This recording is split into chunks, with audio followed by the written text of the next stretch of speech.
Hey guys, welcome back to Cause 3D. Today I am going to do one of my bucket list helmet builds. I am going to do an AT-AT driver from The Empire Strikes Back. I've got all of my parts here printed and ready to go, but we just need to start finishing on this thing, and I've actually wanted one of these in my collection for years. So fortunately, the Galactic Armory, they have the files. I'll link those in the description to the Galactic Armory where you can buy the files from them, and I'm ready to get started on this. So let's move over to the sanding station.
So I've got everything primed up in gray. I need to take some steel wool to this and smooth everything out from my last coat of primer after the wet sanding. But in my research, I found that the helmet, the AT-AT helmet, it's actually not white. It's actually a gray color. So I found some paint. It's a Creality paint.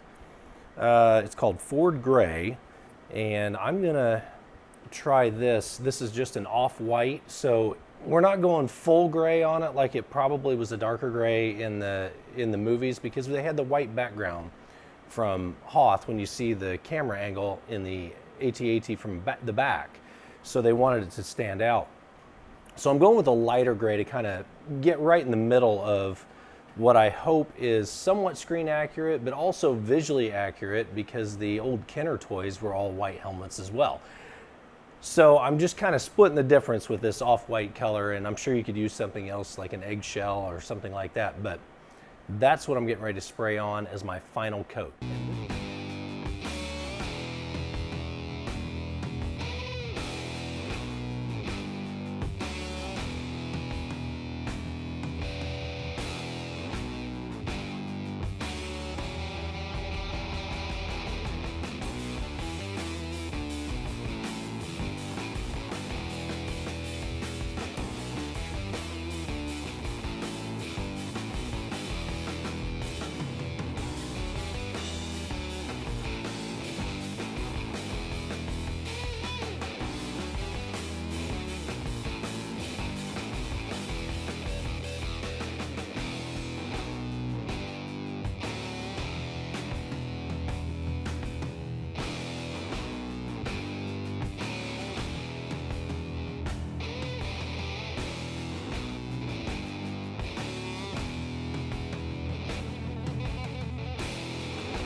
This has been a super fun build. I have to admit that it was a very challenging build. A lot of hand sanding went into this one.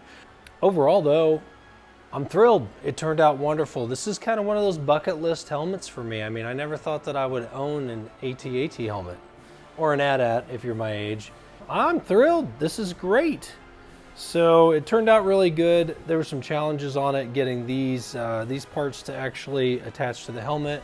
A little bit of a challenge. I used E6000 for that. You will notice I do not have the 2 canisters on the back yet.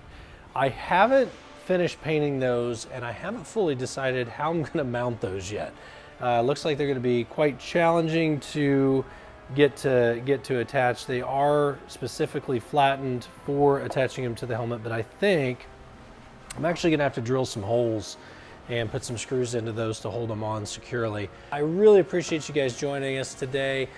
Make sure you hit that like and subscribe. That's what keeps us going on these, and we always appreciate the support. So hopefully this has inspired you, and don't forget you can get the files from the Galactic Armory. I will link those in the description, as well as the paint colors that I used and some other stuff. So hopefully you get out there and build one for yourself. We'll see you in the next video.